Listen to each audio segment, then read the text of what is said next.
Hello and welcome to this tutorial for the game Crypt of Chaos. You'll be playing against the game.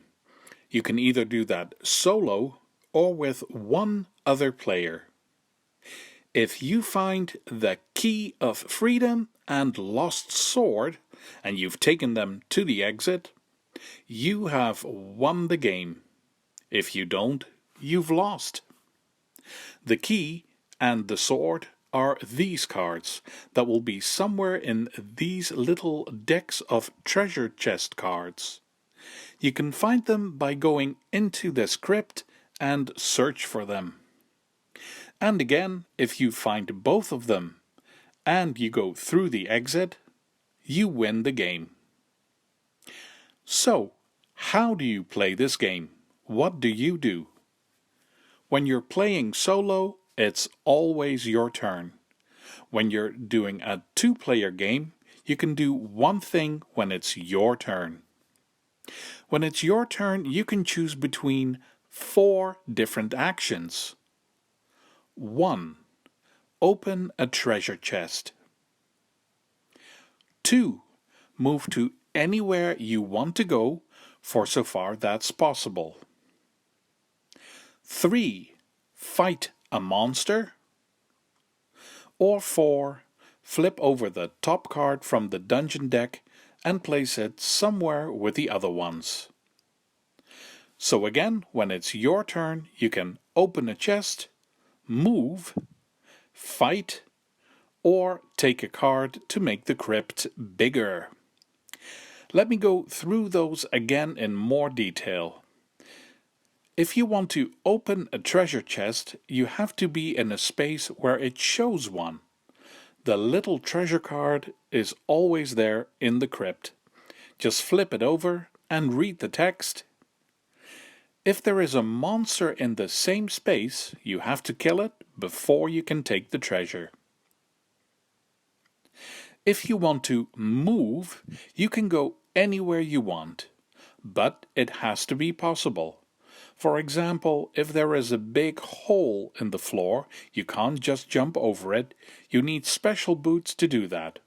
And those boots are hidden in a treasure chest somewhere. Fighting monsters. I'll get to that in a moment. And flipping over one of the dungeon cards to make the crypt bigger. That goes like this. The first rule is that you must place it. You can't set it aside and do it later. And when you do, make sure to connect it to another card that has an opening for it. In case you flip over a card that shows a monster, you take the little monster card and place it on the same space with this side up. As long as the monster is alive, you're not allowed to connect a new card to it. If you flip over a card that shows a treasure, just put one of the little treasure cards on it face down, and of the same color, of course. And the last thing to explain, fighting monsters. You can do this when it's your turn. Simply step into the same space as the monster and it starts. You attack first, and then the monster attacks you. Even if you killed it on your first try, it has to attack you at least once. So, before you start a fight, place the right number of health on the monster. Then take out the monster attack deck and shuffle it. Do the same for your own champion attack deck as well.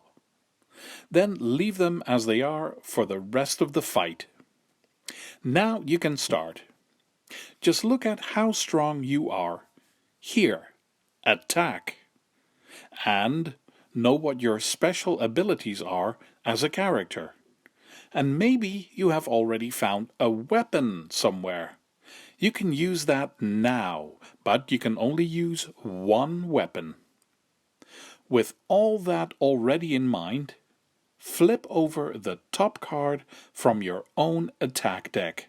the champion attack. If it's a miss, nothing happens. If it's a hit, deal the damage. For example, this character has an attack power of 1. It has a weapon that is also a 1, so that's already an attack power of 2 in total. I flip over this attack card, it's a +1, so I successfully attack the monster with a power of 3. I take 3 health away from the monster. And that's it. That's how you attack. And now the monster attacks you. Just flip over the top card from the monster attack and see what it says. If the monster is still alive, you can now choose if you want to keep going or move away. If you leave the fight, the monster gets back all its health. But this is it. This is how you play Crypt of Chaos with 1 or 2 players. Work your way through it. Make it bigger, find treasures, and fight monsters. You need to find the key and the sword, and the exit. I hope you feel like you understand how to play this game, and that it sounds fun and interesting. If you'd like to hear my opinion on the game, I've got a review of it. For now, thank you for watching this tutorial. Feel free to leave a comment, and see you for the next one.